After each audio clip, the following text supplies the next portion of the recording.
people joining. We should get most of us here. We're still missing a handful, but they're slowly flowing in our virtual door here. Welcome, everybody. So let me go ahead and pull up what's going on for the week. We just got this week, and then next week, and then we got a break.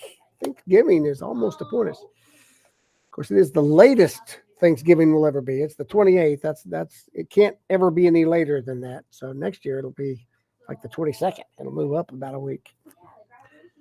So that's it, because it's always the fourth Thursday. So 28th is the latest it can ever be. Let's go to our grade screen as usual.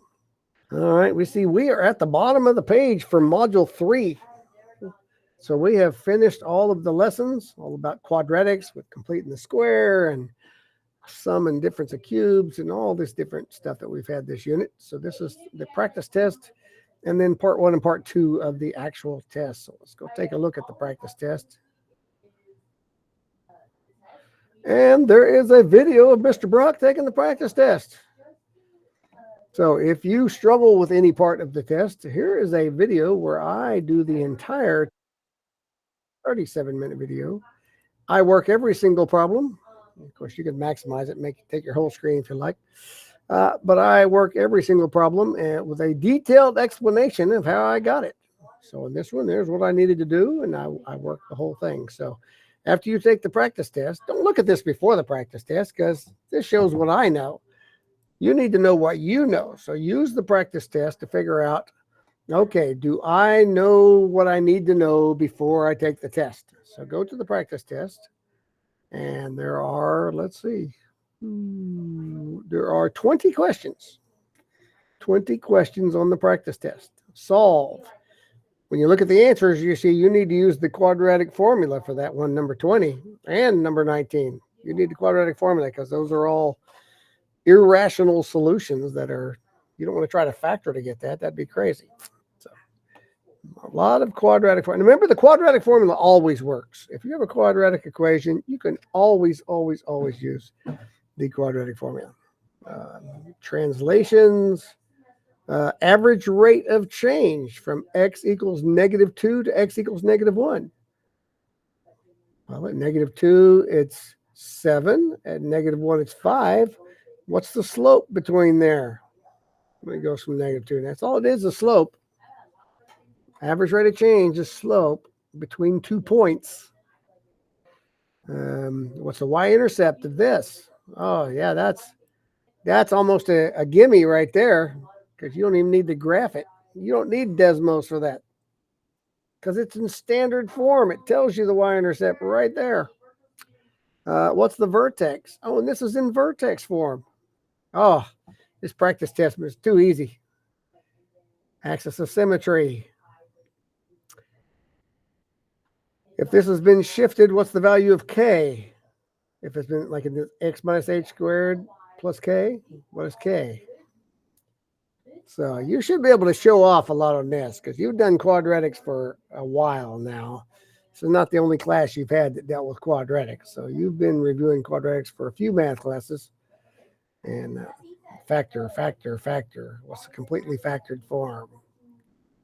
So, all right. So what you do is, let me answer a few of these going. I don't know if it'll let me look at the test until I do this. So see, average rate of change. The translation, you're going to, let's see.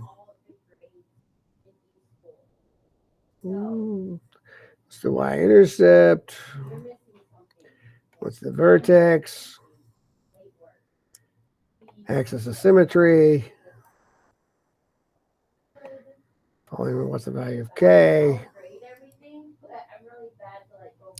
What's the value of h? Factored form. And let's see. Oh, yeah, when you pull 5 out of there, that's kind of simplified it. Okay, well, I've answered a few of those. It's enough to turn it in and let me go on. All right, let's go look at the test, see how many questions are on the test. Here is part 1. Factor completely. Which of these is a factor? Which of these is a factor? What is the equation of this graph? And they're in vertex form, and that's a vertex graph for you. What's the average rate of change from x equals -4 to x equals 1 right there? So if you draw a line between those 2 points, what's the average slope? Solve this. What's the solutions for that quadratic equation? What are the solutions for this quadratic equation? Again, that looks like a quadratic formula. Like 10 problems. 10 problems. And then let's look at part 2.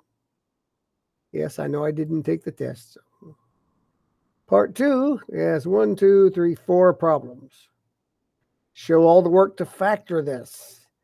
Show all the work to solve this. What's the values of x that are make that 0?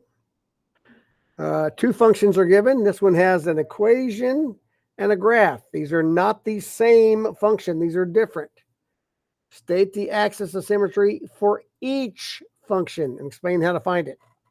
Found this for the f of x, and I found this one for the graph of h of x. And let's see, both of these, this function and this function, have been rewritten using completing the square.